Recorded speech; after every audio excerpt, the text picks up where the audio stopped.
پریز دی lord. خداوند یسوع مسیح میں آپ سب کی سلامتی ہو۔ میں نادیہ بوبی خدا کے کلام کو لے کر آپ کے ساتھ ہوں۔ آج کا ٹاپک ہے شوہر اور بیوی کی دعاؤں میں رکاوٹ۔ میں ساتھ نکالیے پہلا پطرس 3 باب اور اس کی 7ویں آیت۔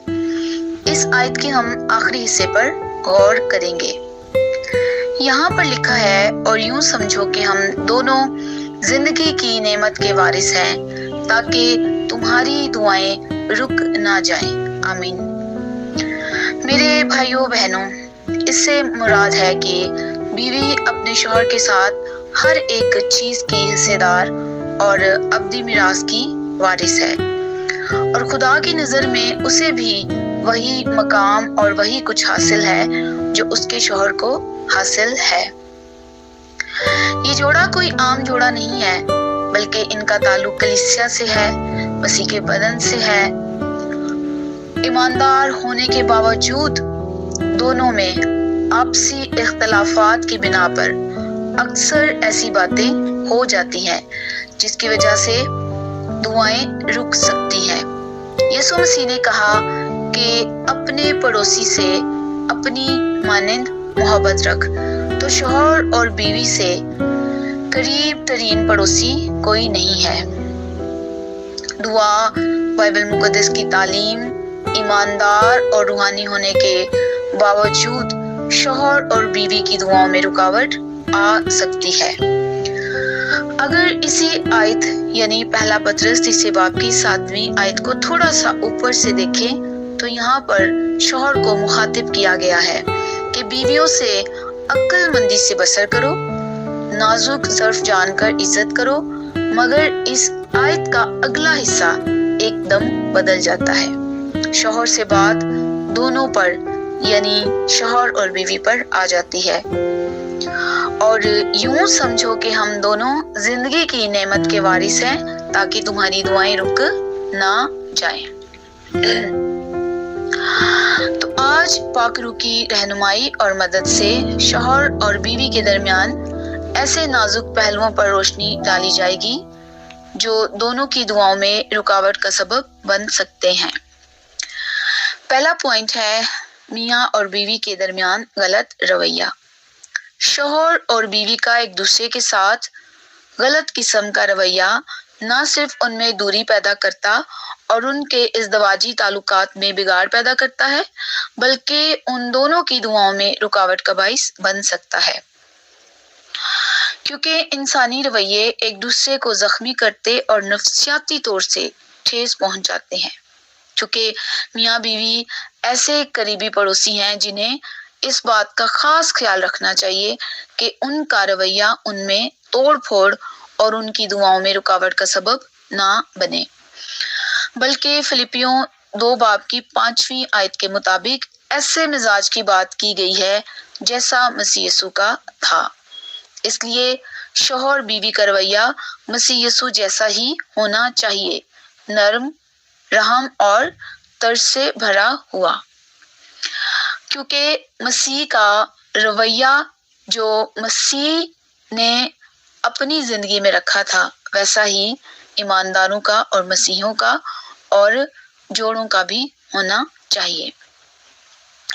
دوسرا پوائنٹ ہے میاں بیوی کا متفق نہ ہونا۔ شوہر اور بیوی کبھی متفق نہ ہوں، یہ ابلیس کا ازدواج کے لیے گھنونا اور خطرناک منصوبہ ہے، اور انہیں ایک دوسرے سے دور کرنے کے لیے اس کا بڑا ہتھیار ہے جسے وہ ان کے خلاف اکثر استعمال کرتا ہے۔ متی کی انجیل کے 18ویں باب کی 19ویں آیت میں یسوع مسیح نے کہا، پھر میں تم سے کہتا ہوں کہ اگر تم میں سے 2 شخص زمین پر کسی بات کے لیے جسے وہ چاہتے ہوں اتفاق کریں تو وہ میرے باپ کی طرف سے جو آسمان پر ہے ان کے لیے ہو جائے گی۔ یعنی جب شوہر اور بیوی میں اتفاق ہوتا ہے اور وہ آپس میں متفق ہوتے ہیں تو خدا بھی ان کے ساتھ متفق ہوتا ہے۔ خدا، شوہر اور بیوی یہ تحری ڈوری ہے جو جلد نہیں ٹوٹتی، اور ان کا آپس میں متفق ہونا ان کے لیے آسمان کھول دیتا ہے۔ اور اسی طرح متفق نہ ہونا آسمان کو بند کر دیتا ہے، یعنی دعاؤں کو روک سکتا ہے۔ اس لیے شوہر اور بیوی کا آپس میں متفق ہونا بہت ضروری ہے۔ تیسرا پوائنٹ، نامعافی۔ نامعافی ایک ابلیسی رویہ ہی ہے اور اس کے لوگوں میں پایا جاتا ہے۔ اس کے برعکس معافی خدا کے لوگوں کا خدا سے برکت لینے اور ابدیت کے مقام کو حاصل کرنے کا بڑا اور طاقتور ہتھیار ہے، اور اس کے ساتھ ساتھ شوہر اور بیوی میں معافی ریڑھ کی ہڈی کا کام کرتی ہے، جس پر پوری باڈی کا دار و مدار ہے۔ جن جوڑوں میں نامعافی پائی جاتی ہے وہ جوڑے بالکل ایسے ہی ہیں جیسے بغیر ریڑھ کی ہڈی کے کوئی انسانی بدن۔ مرکز کی انجیل اس کے 11ویں باب کی 25ویں آیت میں لکھا ہے، اور جب کبھی تم کھڑے ہوئے دعا کرتے ہو، اگر تمہیں کسی سے کوئی شکایت ہو تو اسے معاف کرو، تاکہ تمہارا باپ بھی جو آسمان پر ہے تمہارے گناہ معاف کرے۔ اس لیے شوہر اور بیوی میں ایکتا اور خوبصورتی معافی ہی کی بدولت ہے۔ جو جوڑے اپنے رشتے میں معافی کو نہیں لیتے وہ اپنے لیے برکات کے دروازے بند کر دیتے ہیں۔ اس لیے معافی کو اپنی زندگی اور ازدواج کا حصہ بنانا چاہیے۔ چوتھا پوائنٹ، بے وفائی۔ بے وفائی بھی شوہر اور بیوی کے رشتے کو کاٹنے والا ہتھیار ہے، کسی بھی ازدواج کو توڑنے کا سبب بنتا ہے۔ ملاکی 2 باب کی 14ویں آیت میں لکھا ہے، تو بھی تم کہتے ہو کہ سبب کیا ہے؟ سبب یہ ہے کہ خداوند تیرے اور تیری جوانی کی بیوی کے درمیان گواہ ہے، تو نے اس سے بے وفائی کی ہے، اگرچہ وہ تیری رفیق اور منقوہ۔ بے وفائی شوہر اور بیوی کے درمیان خدا کو ناراض کرنے کا سب سے بڑا سبب ہے۔ بے وفائی اور اس سے تعلق رکھنے والی ہر بات خدا کو آپ کے رشتے سے دور کر دیتی ہے۔ یاد رکھیں میرے بہنوں بھائیوں، خدا بے وفا شخص کے خلاف ہے، پھر چاہے وہ بے وفائی کرنے والا شخص شوہر ہے یا پھر بیوی۔ اس لیے بے وفائی بھی شوہر اور بیوی کی دعاؤں میں رکاوٹ کا سبب بن سکتی ہے، اس لیے بے وفائی کو اپنی زندگی میں آنے نہ دیں۔ 5واں پوائنٹ، خود ترسی۔ خود ترسی سے مراد خود پر ترس کھانا، خود کو مظلوم سمجھنا اور اپنے حالات اور مسائل کا مجرم خود کو سمجھنا، یہ خود ترسی ہے۔ یعنی اس کا مطلب یہ بھی ہے کہ شوہر اور بیوی میں خود ترسی کا شکار ساتھی ہر وقت اپنے آپ کو ہی مظلوم سمجھے گا اور اپنے ساتھی کے خلاف اس کی سوچیں منفی ہوں گی۔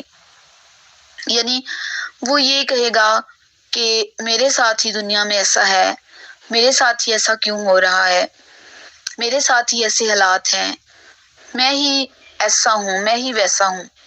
تو یہ ساری چیزیں جو ہیں وہ خود ترسی میں آتی ہیں۔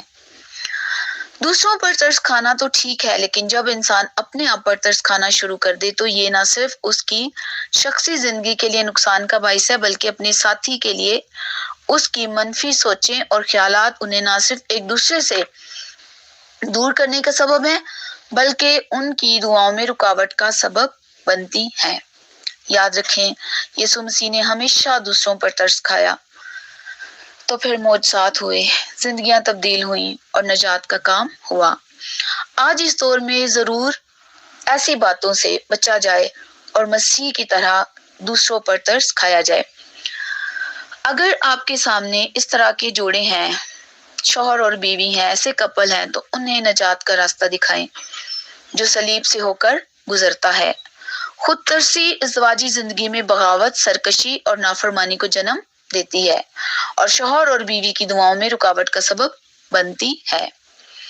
چھٹا اور آخری پوائنٹ، اونچی آنکھیں۔ امثال 6 باب کی 16ویں آیت۔ 6 چیزیں ہیں جن سے خداوند کو نفرت ہے، بلکہ 7 ہیں جن سے اسے کرائیت ہے۔ 17ویں آیت کی پہلے ہی الفاظ ہیں جہاں پر لکھا ہے اونچی آنکھیں۔ اس سے مراد غرور، گھمنڈ اور تکبر ہے۔ غرور اور تکبر بھی ابلیس کا رویہ ہے، اور اس کے بارے میں امثال 6 باب کی 16ویں آیت میں لکھا ہے کہ خداوند کو اس سے نفرت ہے۔ بہت سے شوہر اور بیویاں ہیں جو اس کا شکار ہیں۔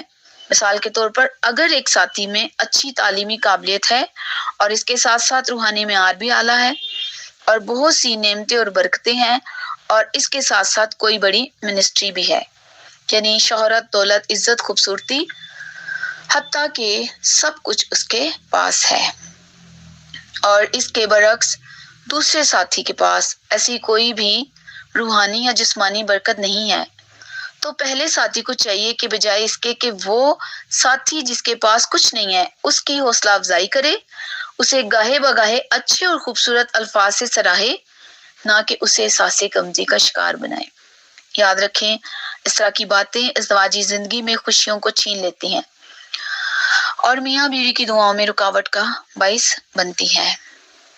اس کے علاوہ ایک اور بات جو اونچی آنکھوں کے تکبر کے تعلق سے میاں بیوی میں ہے، وہ یہ ہے کہ اگر ایک ساتھی کمزور ہے، کسی کمزوری کا شکار ہے، گناہ کا شکار ہے، تو جو ساتھی جس کو خدا نے یہ فضل دیا کہ وہ سب کچھ پر خدا کی پاک روح کی مدد سے فاتح ہے، تو وہ اپنے ساتھی کو اٹھائے، اس کی مدد کرے، اس کے لیے دعا کرے۔ تو اگر اس کو یہ جتانا شروع کر دے کہ وہ ایک ٹھیک انسان نہیں ہے، میں ایک اچھا انسان ہوں، میں خدا کے بہت قریب ہوں، میں خدا کے مرضی پر چلتا ہوں اور کلام پر چلتا ہوں، یعنی اپنے آپ پر فخر کرنا شروع کر دے، تو یہ بھی غرور کے اندر آتا ہے۔ تو خدا ہمیں ایسی باتوں سے منع کرتا ہے۔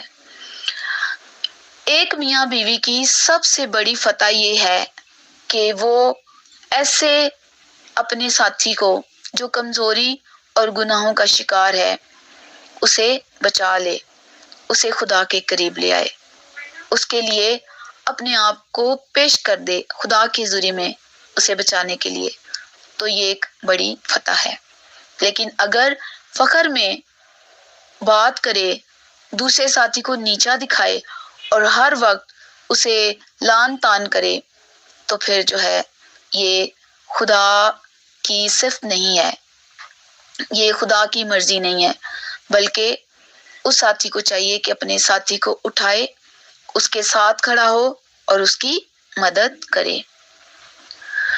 میرے بھائیوں اور بہنوں، جب آج آپ نے اس بابرکت کلام کو سنا اور اس کے مختلف پہلوؤں پر غور کیا ہے، تو اگر آپ کو لگے کہ یہ باتیں کہیں نہ کہیں میری شخصی اور ازدواجی زندگی میں بھی نقصان، دوری اور آپسی اختلافات کا سبب بن رہی ہیں، تو پاک روح کی مدد سے ان کے خلاف کھڑے ہو جائیں۔ اگر آپ کو یہ بھی محسوس ہو کہ آپ کے ساتھی کے ساتھ رویہ غلط رویہ ہے، آپ اس کے ساتھ متفق نہیں ہیں، نامعافی ہے، بے وفائی کام کر رہی ہے، اونچی آنکھیں اور خود ترسی کی کڑوی جڑیں پھیل کر آپ کے ازدواج پر قبضہ کر رہی ہیں، تو اپنی زندگی سے ان ساری باتوں کو نکال دیں۔ میرے بہنوں بھائیوں، آپ دیکھیں گے کہ آسمان سے فضل کی بارش ہونا شروع ہوگی جس کی آپ کو ضرورت ہے۔ آپ کے لیے برکتوں کے بند دروازے ایک ایک کر کے کھلیں گے اور آپ کی دعاؤں کے جواب ملنا شروع ہو جائیں گے۔ خداوند اس کلام کے وسیلے سے آپ سب کو برکت دے۔ آمین۔ God bless you.